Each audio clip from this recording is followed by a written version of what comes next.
On this episode of The Crummiest, we're going to be making peanut butter blondies. This recipe is part of my 5 ingredients or less series, so we're going to start with 1 cup of self-rising flour, 1.5 cups of brown sugar, 3 eggs, 1/2 cup of peanut butter, and 1/2 cup of melted butter.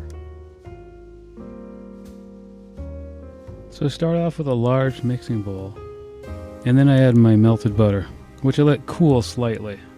And you can tell by the 2 different colors in the bowl. And then I add 1/2 cup of peanut butter, which I warm in the microwave for about 30 seconds in order to mix a little bit better. And we're going to stir that really well until it's all nice and creamy so it incorporates into the batter better. And here we add the brown sugar, and there's quite a bit of it here. That's what makes it a blondie and not a cake. So there's a lot of stirring this, and yeah, you could use a mixer at low speed if you want, but that's kind of one of the fun things about making brownies and blondies is they're very rustic.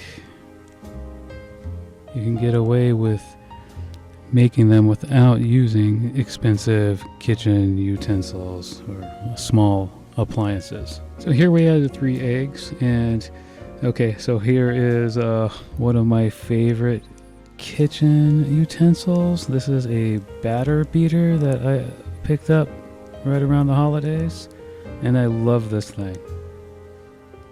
If your brown sugar isn't quite as soft as it should be, you may have to resort to pulverizing the lumps out like I do here.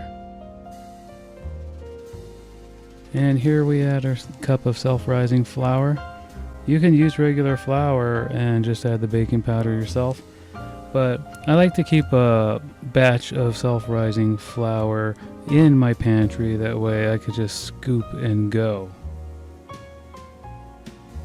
So these are my favorite blondies because the peanut butter gives them a richness that you don't normally get in a butterscotch or classically caramel type blondie. And we're back to stirring again, another 25, 30, 50 strokes. Whatever you got in you until you can get it nice and creamy.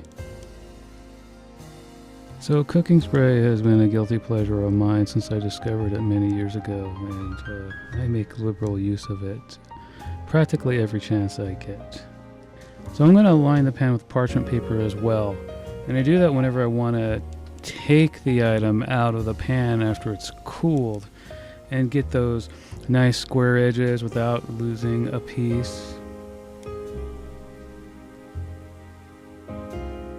So then we're just going to spoon the batter into the pan and pop that into a 350 degree oven for 30 minutes. So this recipe isn't too gooey, so you can test for doneness in the traditional way by sticking a toothpick in it and pulling it out fairly clean. Let it cool at least an hour if you're going to remove it from the pan. You may have to loosen the edges like I do here. And now you can cut yourself your favorite piece. I prefer the middle here, all warm and soft. I mean, just look at it. You can practically see how moist that is. If you want to see more videos like this, please click the like and subscribe button. And most importantly, remember to share with friends.